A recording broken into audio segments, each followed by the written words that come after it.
A lot easier to fix a deltoid acutely than chronically.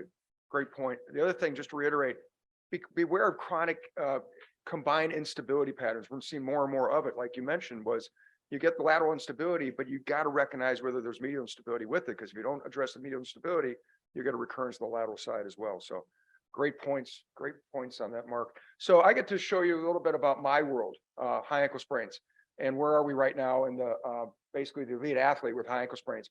You have to understand that high ankle sprain incident has dramatically increased, or maybe we just didn't recognize it enough before, but in the NFL alone, we're seeing about 150 to 180 high ankle sprains a year. I get 5 to 7 consults a week on high ankle sprains just in the NFL alone. And just think of all the colleges have the same thing. So it's a major injury burden that we're facing, particularly in contact sports. And there's multiple factors of why this is increasing. There's the cleat surface interaction. There's just the guys are bigger, but again, a lot of force going through.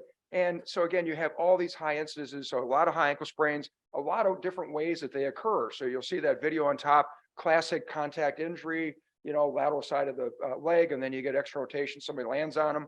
This is a non-contact high ankle sprain.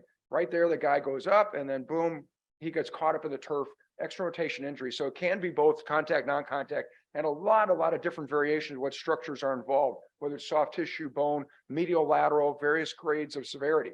What you have to recognize, though, is that the primary issue here, the mechanism, is external rotation.